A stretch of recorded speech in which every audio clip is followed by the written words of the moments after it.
এখনো এই যে ট্রাস্টের কাজকর্ম যা চলছে এটা আমার একার পক্ষে কোনো মতেই সম্ভব হতো না যদি এরা পাশে না থাকতেন। বাংলা ক্রিকেটের প্রতিভা গড়ে তোলার ক্ষেত্রে অন্যতম পরিচিত নাম ছিলেন অশোক মুস্তাফি। তার হাত ধরেই উঠে এসেছে বহু সফল ক্রিকেটার। শুধু তাই নয়, এরিয়ান ক্লাবের তত্ত্বাবধানে দুঃখীরাম কোচিং সেন্টার গড়ে তোলার অন্যতম কারিগরও ছিলেন তিনি। তার সেই অবদান আজও সমানভাবে স্মরণ করেন ক্রিকেট মহল। অশোক মুস্তাফির প্রয়াণের পর তার স্মৃতিকে অমলিন রাখতে 2023 সালে তার মেয়ে সৌমি সেন প্রতিষ্ঠা করেন অশোক মুস্তাফি মেমোরিয়াল ট্রাস্ট। সেই ট্রাস্টের উদ্যোগেই প্রতি বছর আর্থিকভাবে পিছিয়ে পড়া অথচ প্রতিভাবান জুনিয়র পুরুষ ও মহিলা ক্রিকেটারদের জন্য দেয়া হচ্ছে বিশেষ স্কলারশিপ। এই স্কলারশিপের আওতায় নির্বাচিত ক্রিকেটারকে 1 বছর ধরে প্রতি মাসে 10,000 টাকা করে আর্থিক সহায়তা দেওয়া হবে। এবছর মহিলা বিভাগে খেলার পারফরমেন্সের ভিত্তিতে এই সম্মান পেয়েছেন অনূর্ধ্ব 15 মহিলা ক্রিকেটার প্রত্যুষা দে। পাশাপাশি এক্সেল স্পোর্টস গিয়ারের পক্ষ থেকে তার হাতে একটি ব্যাটও তুলে দেওয়া হয়। স্কলারশিপ প্রদান অনুষ্ঠানে উপস্থিত ছিলেন কোচ অতীন আচার্য, বিভাস দাস, অসীম দে এবং অশোক মুস্তাফির বহু ছাত্র। সকলেই প্রয়াত এই কিংবদন্তি কোচের অবদান ও স্মৃতির কথা তুলে ধরেন। তাদের বক্তব্য, শুধু ক্রিকেটার নয়, ভালো মানুষ গড়ে তোলার ক্ষেত্রেও অশোক মুস্তাফির অবদান চিরস্মরণীয়। দেখুন, ময়দানের সঙ্গে সত্যি বলতে কি আমার ব্যক্তিগতভাবে তো তেমন যোগাযোগ নেই, আমি খেলার জগতের লোক নই। ময়দানকে আমার যেটুকু চেনা, বাবার হাত ধরে চেনা। আর আমাদের বাড়িতে অনেকেই ক্লাব ক্রিকেট খেলেছেন, একজন জ্যাঠামশাই রঞ্জিও খেলেছেন, কাজে ময়দানের সঙ্গে একটা আত্মিক যোগাযোগ আছে। আর পরেও যখন বাবা আর কোচিং করাতেন না, আমিও কলকাতা ছেড়ে চলে গেছি, তখনও এই আজকে যাদের দেখলেন এদের মধ্যে অনেকেই কিন্তু বাড়িতে আসতেন, নিয়মিত যোগাযোগ রাখতেন। এবং এখনো এই যে ট্রাস্টের কাজকর্ম যা চলছে এটা আমার একার পক্ষে কোনো মতেই সম্ভব হতো না যদি এরা পাশে না থাকতেন। আশা করি পারবো চালিয়ে যেতে। দেখুন, একাধিক তো এমনিও আছে, মানে যেটা বললাম যে দুজনকে দিই আমরা, একটি ছেলেকে এবং একটি মেয়েকে। এবার ছেলেটিকে অনিবার্য কারণে এখনো পর্যন্ত আমরা সিলেক্ট করে উঠতে পারিনি, নিশ্চয়ই পারবো। এখনো পর্যন্ত এইটুকু পারলে আমার মনে হয় বেশ কিছুটা এগোনো হবে। অনেক রকম ভাবনা চিন্তা আছে, কিন্তু সেটা এক্ষুনি বলছি না। যদি করে উঠতে পারি তখন নিশ্চয়ই জানতে পারবেন। এটা বিরাট পাওয়া। ওই যে বললাম যে এরা ছাড়া হতো না।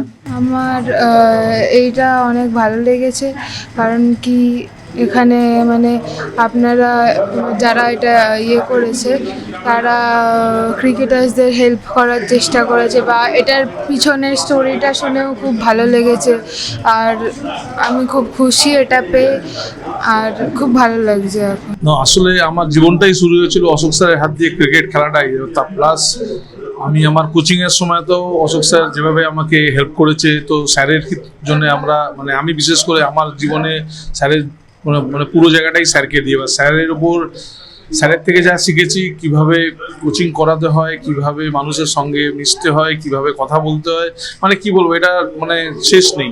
প্লাস স্যার চলে যাওয়ার পর আমরা যে অশোক মুস্তাফি স্যারের মেমোরিয়ালে যে ট্রাস্ট আমরা তৈরি করেছি, করে প্রত্যেক বছর একটা করে ছেলে, একটা করে মেয়েকে 1 বছরের স্কলারশিপ দেওয়া হচ্ছে। বিশেষ করে স্যারের মেয়ে সৌমিদিরই এটা মানে কৃতিত্ব যে উনি এটাকে করতে চাইছেন।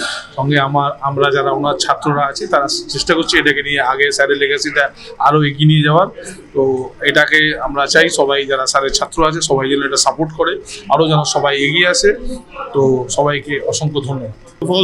এত ভালো একটা ইনিশিয়েটিভ, এটা খুবই রেয়ার, দেখা যায় না।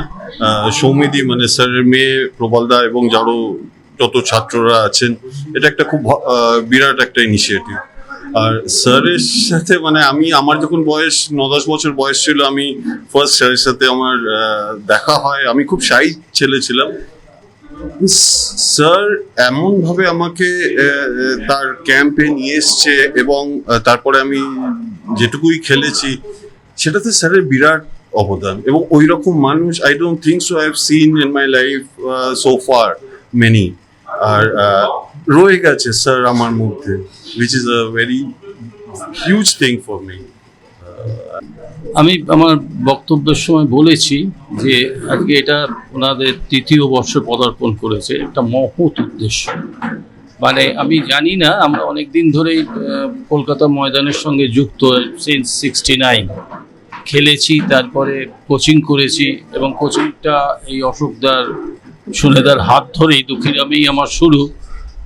তো প্রচুর ছেলে উঠেছে, প্রচুর ছেলে দুকিরাম থেকে খেলেছে, এস্টাবলিশ চাকরি করছে প্লেয়ার হিসেবে, বেঙ্গল খেলেছে, রঞ্জি খেলেছে, জুনিয়র বেঙ্গল খেলেছে, আজকে তারা অনেকেই কোচ, প্রতিষ্ঠিত কোচ।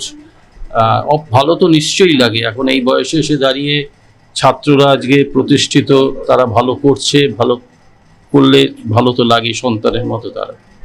উদ্যোগটা খুবই ভালো, মানে এরকম প্রচুর ছেলে মেয়ে আমরা তো কোচিং করছি, দেখছি যাদের আর্থিক অবস্থা খুব খারাপ, তারা ওপর লেভেলে খেলার জন্য আজকে একটা ব্যাটের দাম হচ্ছে 20-25 হাজার টাকা।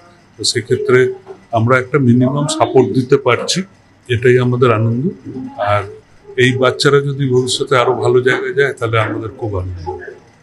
মানে আমার তো বিশেষ করে বিরাট নস্টালজিক, কারণ আমি চন্দননগরে থাকতাম, আমি চন্দননগর থেকে আসতাম আর কি। মানে আমার ওই দিনটা এখনো মনে হয় যে প্রথম দিন যেদিনকে আমি এসছি আর কি, স্যার আমাকে চেনেন না, একজন আমাকে পাঠিয়েছে, তখন আমার 13-14 বছর বয়স, একা একা এসছি চন্দননগর থেকে। ওইখানে এসে যখন আমি ঢুকেছি সেই দিনটা আজকে এখনো আমার মনে পড়ে। স্যার আমাকে বুঝতে পেরেছে কোনো কারণে, তারা কোনোদিন ওনার সাথে আমার দেখা হয়নি, বুঝতে পেরে আমার পিঠে হাত দিয়ে বলেছিল আয়, ওইটা এখনো আমার মনে পড়ে আর কি। তারপর যেটা হলো যে আমাকে বললো তুই সারাদিন এখানে শনিবার রবিবার সারাদিন থাকবি, আর তোর যাবতীয় যা তোর খাবার দাবার এই ক্যান্টিনে বলে দিচ্ছি, তুই ওখানে খাবার দাবার করে। এটা এখনো আমার সারা জীবন মনে থাকবে। স্যারের মতো ওইটা মানুষ আজকের যুগে তো আমি দেখতে পাই না, আমাদের সময়ও মানে বিরল আর কি।